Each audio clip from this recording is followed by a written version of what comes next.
दोस्तों, मैं हूँ प्रगति और स्वागत करती हूँ आप सबका मेरे इस यूट्यूब चैनल पे जिसका नाम है खुशी मोटिवेशन। आज के इस वीडियो में जानते हैं दोस्तों एक ऐसे इंसान की कहानी जो बार बार फेल होकर भी हार नहीं माने और बिहार के मिसाब ने हार नहीं मानी और 12 महीने में ही खड़ी कर दी 2463 करोड़ की कंपनी और फोर्ब्स में भी छा गए। वो कहते हैं ना दोस्तों, सफल होने के 3 नियम, एक खुद से वादा, दूसरा मेहनत ज़्यादा और तीसरा मजबूत इरादा। हर फील्ड में सफलता इस बात पर निर्भर करती है कि आप अपने काम को किस तरह सरल और लोगों से आसान बनाते हैं और बेहतर तरीके से करते हैं। पहले दोस्तों, अगर आपने मेरे चैनल को अभी तक सब्सक्राइब नहीं किया है तो प्लीज़ सब्सक्राइब कर लीजिएगा, क्योंकि आपके लिए हमेशा मोटिवेशनल स्टोरी और सक्सेस स्टोरी लाती रहती हूँ जिससे कि आपको प्रेरणा मिले और आप अपनी ज़िंदगी के हर क्षेत्र में सफल हो जाए। कहते हैं ना कि सफलता उम्र की मोहताज नहीं होती है। अगर आप में जज्बा है, जुनून है और मन में कुछ कर गुजरने की इच्छा शक्ति है, सफलता ज़रूर मिलती है। ऐसे ही कहानी बिहार के 29 साल के मिसाब अशरफ की है। बिहार के नालंदा जिले के रहने वाले मिसाब अशरफ ने बार बार फेल होने के बाद भी हिम्मत नहीं हारी। मिसाब की कोशिशों ने उन्हें आखिरकार सफलता दिला दी और महज 29 साल की उम्र में ही वो फोर्ब्स अंडर 30 में शामिल हो गए। इसी उम्र में ही मिसाब ने बड़ी कामयाबी हासिल कर दी। 2 बार फेल होने के बाद भी इन्होंने आज 2463 करोड़ की फिनटेक कंपनी खड़ी कर दी है। अब जानते हैं दोस्तों, कौन है मिसाब अशरफ। मिसाब अशरफ बिहार के नालंदा जिले के रहने वाले हैं। उनके पिता एक साधारण टीचर थे। असफल होने के बाद भी कोशिश करते रहने सीख उन्होंने अपने पिता से ही सीखी है। पिता शिक्षक और माँ हाउसवाइफ है। शुरुआती पढ़ाई भी नालंदा से ही हुई। मिडिल क्लास फैमिली में पले बड़े मिसाब ने बड़े सपने देखे थे। यही वजह है कि उन्होंने छोटी सी उम्र में ही काम करना शुरू कर दिया। कॉलेज तो गए लेकिन पहले ही साल में ड्रॉप आउट कर दिया।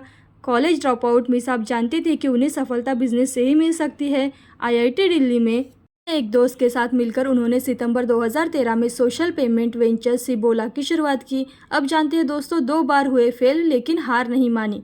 मिसाब का ये वेंचर लाइसेंस के चक्कर में फंसा हुआ था। सरकार से उन्हें पेमेंट लाइसेंस नहीं मिल पाया। इतना ही नहीं, उनके सामने फ़ोनपे, पेटीएम जैसे प्रतिस्पर्धी थे। मिसाब ने इंतजार करने के बजाय आगे बढ़ने का फैसला किया। उन्होंने दूसरा वेंचर साल 2017 में शुरू कर दिया। इस साल उन्होंने फैशन और ब्यूटी प्लेटफॉर्म की शुरुआत की। मास्प्ले ने 2 राउंड की फंडिंग भी हासिल की, लेकिन कोरोना महामारी के दौरान उन्हें काफ़ी नुकसान हुआ। उन्होंने कंपनी के फॉक्सी के हाथों बेच दिया। अब जानते हैं दोस्तों, जार से मिली सफलता। बार उन्हें कुछ खास सफलता नहीं मिली, लेकिन वह हार कर बैठने वालों में से नहीं थे। मिसाब ने साल 2021 में अपना तीसरा वेंचर जार शुरू किया। आज उनके फिनटेक स्टार्टअप जार की चर्चा सिर्फ देश में ही नहीं बल्कि विदेशों में भी हो रही है। उन्होंने जार की शुरुआत गोल्ड निवेश के साथ शुरू की। साल 2023 के लिए जारी फोर्ब्स 30 अंडर 30 सूची में मिसाब अशरफ को जगह मिली है।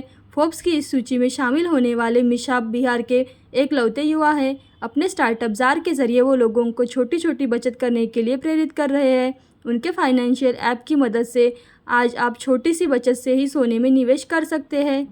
दोस्तों, 12 महीने में खड़ा कर दिया बड़ा कारोबार। मिसाब ने बहुत ही कम समय में बड़ी सफलता हासिल कर दी। उनके इस ऐप में 11 मिलियन यूजर्स का आंकड़ा पार कर लिया।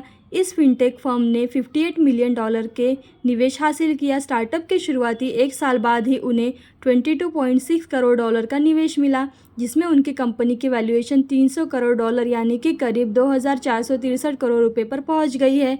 अब जानते हैं कश्मीर से लेकर कन्याकुमारी तक यूजर्स।